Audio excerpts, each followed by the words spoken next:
Bonjour. Alors, on a appris que vous avez été empêché de quitter le territoire ivoirien hier. Est-ce qu'on peut savoir ce qui s'est passé? Oui, je voudrais dire que pour ma santé, depuis avril, je fais des allers-retours sur la Tunisie, où je prends des soins. Donc, ça fait 8 fois que je me déplace pour aller en Tunisie. Je dois le faire tous les 21 jours. Et donc, hier, ça devait être la 9e fois, la 9e et la dernière fois. Je faisais des soins et puis je faisais un bilan définitif. Je suis allé donc à l'aéroport. Mon vol était pour 22h55, mais il a été retardé pour 0h30. Donc, j'arrive à l'aéroport, je fais toutes les procédures et on m'installe en salle business.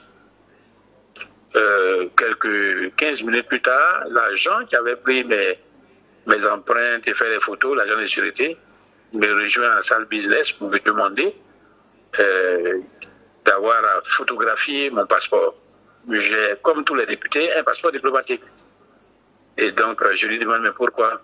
C'est une nouvelle procédure. Il me dit non, on leur a donné instruction de photographier tous les passeports diplomatiques qui se présentent là et qui s'en vont. Je voulais dire que c'est pas le terminal 1, mais c'est le terminal 2, cet aéroport que les Ivoiriens appellent Guéda. Donc, il fait la photographie de mon passeport avec son portable et puis s'en va. Je savais que quelque chose n'allait pas. 30 minutes après, 2 personnes se présentent à moi en tenue policier. L'un se présente, je suis le commissaire Konaté. Le deuxième, je crois que c'est Solo ou bien Yeo. Maître, excusez-moi, mais je dois vous parler. Je lui ai dit, bon, asseyez-vous, parce que j'ai mal à la jambe. Elle dit, non, allons à un bureau. Bon, je vais avec eux dans un bureau, à côté des bureaux désaffectés. On dirait que ça n'a jamais été utilisé, c'est sale.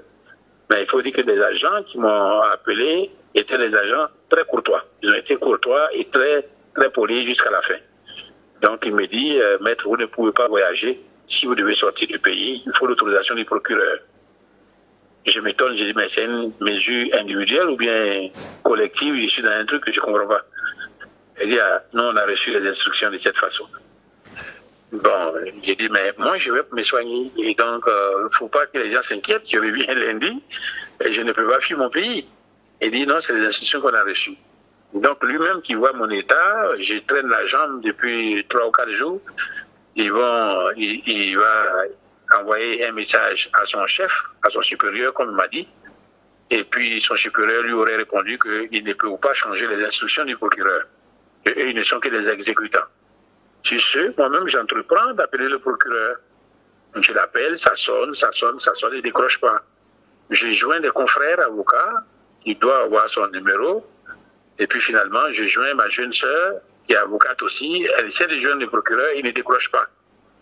Et donc, ils ont été désolés. Ils m'ont dit, bon, vous ne pouvez pas voyager. Et puis, ils m'ont conduit à l'extérieur de la salle d'embarquement.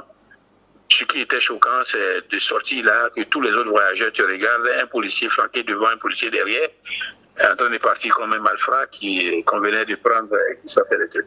Voici comment ça s'est passé. J'ai appelé mon épouse, qui est venue me chercher à la voiture et je suis rentré à la maison. D'accord. Voilà. Et au jour d'aujourd'hui, est-ce que vous savez ce qui vous est reproché et quelles sont vos voies de recours à l'instant?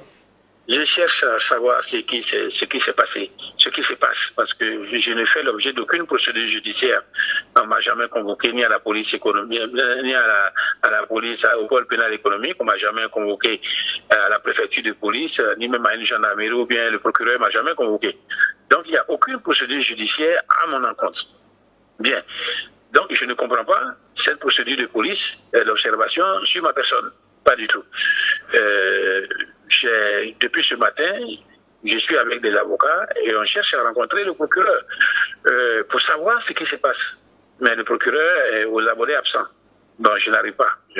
Personne n'arrive à le joindre. En tant que député, j'ai saisi l'Assemblée nationale pour qu'une clarification se fasse. L'Assemblée, je crois aussi, fait ses diligences pour qu'on puisse avoir une explication précise. L'ordre aussi, les avocats veulent aussi savoir. Donc, on fait tous de nos côtés, mais le procureur n'est pas joignable depuis hier. On dit tantôt qu'il est en réunion, donc depuis hier jusqu'à aujourd'hui, il sera en réunion. Tantôt qu'il serait malade. ainsi de suite. Nous avons demandé qu'il désigne un de ses adjoints à qui on peut s'adresser, mais c'est le statu quo, c'est zéro. Voilà. D'accord. Quel recours je peux avoir? Mais je ne peux avoir un recours que lorsque je connais les faits qui me sont reprochés, pourquoi est-ce que je suis empêché de sortir, ce qui est d'abord largement abusif. On ne peut pas empêcher un citoyen de sortir. C'est sortir et venir, c'est un droit constitutionnel que nous avons. Mais je veux bien comprendre ce qui se passe. Donc j'attends.